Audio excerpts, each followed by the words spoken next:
Bismillahirrahmanirrahim. In this video, we will discuss the pending topics of the PEDS is the pneumonia.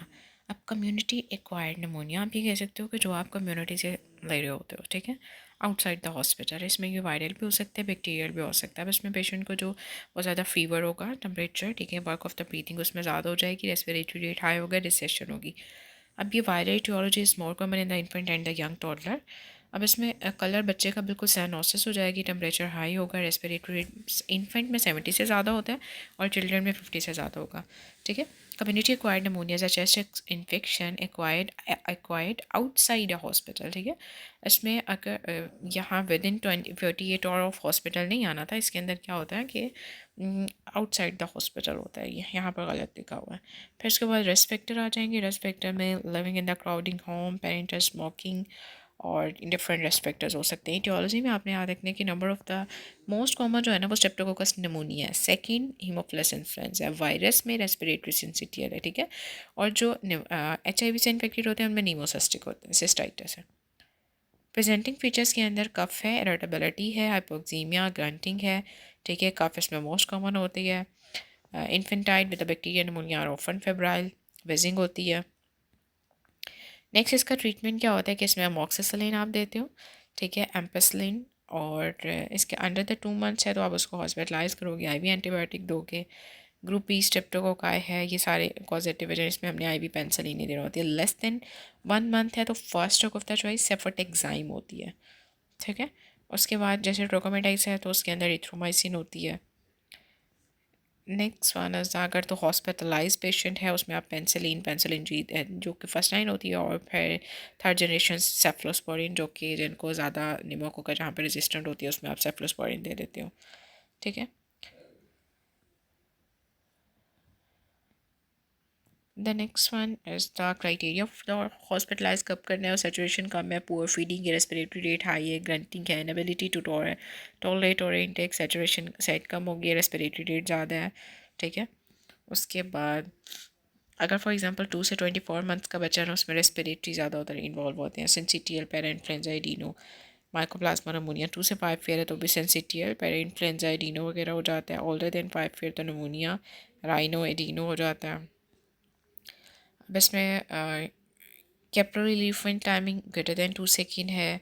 HR above the upper level for the age, work of the breathing है, GIT dehydrated.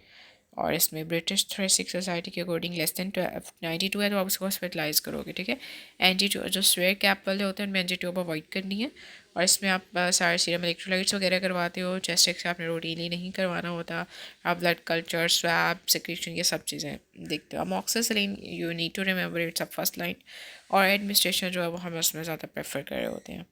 Macrolide जो पहले आपने देखा क्या बताया अभी मैंने आपको, अमोक्सिसिलिन, और सेकेंड लाइन में मैक्रोलिड होता है, और कौन मोक्सिसिलिन उनमें होता है, हो develop the gap associated specifically with the influenza, ठीक है। माइकोप्लाज्मा निमोनिया, ये टिपिकल निमोनिया जैसे ए टिपिकल बैक्टीरिया, इसमें सेल वॉल नहीं होती, ज़्यादा बच्चों में कॉमन है, इंक्यूबेशन पीरियड 1 से 4 वीक्स में होता है, फ्रिक्वेंटली रेजिस्टेंट टू पेंसिलिन है। मैक्रोलिड जिसमें फर्स्ट लाइन होते हैं, उसके अंदर क्या था फर्स्ट लाइन, क्या बताया था अभी मैंने आपको, अमोक्सिसिलिन, ठीक है। उसके बाद फिर मैक्रोलिड, फिर कोमोक्सिसिलिन। इसके अंदर आपने याद रखना है कि हम इसमें मैक्रोलिड फर्स्ट लाइन होती है एटिपिकल में, ठीक है। इसमें प्लियोमॉर्फिक ऑर्गेनिज्म वगैरह इन्वॉल्व होते हैं। Next, what is a mycoplasma pneumonia? It is the most common cause of the bacteria pneumonia, inflammatory chest condition. Mycoplasma pneumonia typically causes mild respiratory symptom can lead to the severe pneumonia। कैसे ये under the 5 year में ज़्यादा common होता है। Presentation fever, malaise, persistent cough है, headache है, chill है, rigor. Next इसमें ट्रीटमेंट आपने मैक्रोलाइड्स देने होते हैं, erythromycin, clarithro, tetracycline, levofloxacin. Next as the HIV मैंने आपको बताया था, नीमोसिस्टिस मोस्टली होता है, opportunistic fungal infection with impaired immune function, affect the lungs, present with a pyrexia, weight loss, cough, weight loss, night sweats हो सकती हैं। chest signs, saturation lower than the expected compared to the chest sign associated with a pneumothorax, chest X-ray में widespread bilateral pulmonary infiltrate मिलेंगे। Diagnose आप PCR पे करते हो। ब्रोंकियो alveolar लवाज लोगे, ट्रीटमेंट इसका कोमोक्सिसिलिन आता है, स्टीरॉयड फॉर 3 to 4 वीक्स। अब नीमोसिस्टिस नमोनिया जो है ना ये बहुत सीरियस इन्फेक्शन है बाय द फंगस, ठीक है, HIV में ज़्यादा कॉमन होता है। और नेक्स्ट इज़ द ट्रीटमेंट इसमें कॉम्बिनेशन में ट्राइमेथोप्रिन सल्फामेथोक्साजोल आता है, पेंटामिडीन देते हैं हम इसमें। ट्राइमेथोप्रिन सल्फामेथोक्साजोल आपने इसमें याद रखनी है। एंटीबायोटिक प्रिवेंशन कीमो प्रोफाइलेक्सिस भी इसी के थ्रू ही देते हैं, और फॉर द प्रिवेंशन उन पेशेंट में देंगे जिसमें CD4 काउंट जो होता है ना वो 200 से कम होगा। उसमें निमोनिया की क्लासिफिकेशन में क्लिनिकल और फिर इटियोलॉजी का। क्लिनिकल में कम्युनिटी एक्वायर्ड आ गया, नोजोकोमल और इम्यूनो कॉम्प्रोमाइज में। फिर उसके बाद इन्फेक्शस और नॉन इन्फेक्शस। न्यूनेट्स में सबसे ज़्यादा बी स्ट्रेप्टोकोकस होता है। 3 मंथ से 3 मंथ्स में निमोनिया है। 5 ईयर से अब माइकोप्लाज्मा होता है। इन्वेस्टिगेशन में चेस्ट एक्सरे करवाते हो, CBC ESR blood culture monitoring sticks करवाएंगे। ठीक है। इसमें अब देखो कम्युनिटी एक्वायर्ड जो है आउटसाइड ऑफ द हॉस्पिटल और 48 less than 48 hours after the admission. ठीक है। उसके बाद ग्रेटर हॉस्पिटल में 48 आवर्स से ज़्यादा। वेंटिलेटर जो वेंटिलेशन पे होते हैं, एस्पिरेशन में जब आपने कोई चीज़ इनहेल कर लिया, एस्पिरेट कर लिया। ठीक है। अब इसमें बैक्टीरियल के अंदर नॉन प्रोडक्टिव कफ होती है, वायरल में आपको वीज क्रैकल्स मिल रहे होते हैं। अब नमूनिया बेसिकली क्या इसकी डेफिनेशन होती है, जब लंग इन्फेक्शन होता है जो कि ईयर सैक को इफेक्ट करता है at the end of the year में। सिम्टम इसके अंदर काफ, ब्रीदिंग डिफिकल्टी, ब्रीदिंग में ग्रंटिंग, रिट्रैक्शन वगैरह आते हैं। ट्रीटमेंट में इसमें अमॉक्सिसिलिन है, high doses of the amoxicillin देते हैं, और वही सारी चीज़ें उन्होंने दोबारा बार बार बताई हुई हैं। माइकोप्लाज्मा मैक्रोलिड है। एडोलेसेंट में फ्लोरोक्विनोलोन्स। इंडिकेशन आपने कब एडमिट करना है, टॉक्सिक अपीयरेंस है, रेस्पिरेटरी डिस्ट्रेस 6 महीने से कम का है, कॉम्प्लिकेटेड नमोनिया। कॉम्प्लिकेशन में effusion empyema abscess pneumatocele respiratory failure हो सकता है।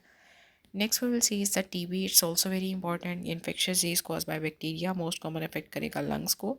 Separates through the air when the people with the TB coughs need respirate. Mycobacterium tuberculosis होता है, क्लोज कॉन्टैक्ट में ज़्यादा होगा। इसमें ड्राई कफ होती है, वेट लूज होगा, फटीग, चेस्ट पेन। ठीक है। डायग्नोज आप ट्यूबरकुलन स्किन टेस्ट करते हो, blood test, chest X-ray. Complication में lung damage, spinal TB, meningitis हो सकता है। प्रिवेंशन में वैक्सीनेशन आ जाएगी। ट्रीटमेंट में आपने इसमें आइसोनियाज़ोल रिफेम्पिसिन एथम्ब्यूटोल दोगे। ठीक है। और फिर डोर थेरेपी के अकॉर्डिंग, ताकि पेशेंट जो है वो उसके साथ कंसिस्टेंट रहे और ले रहा हो मेडिसिन। सपोर्टिव केयर देते हो आप इसमें। GIT में गेस्ट्रोइंट the next topic we will start the GIT. So till now, if you have any question, you can ask me.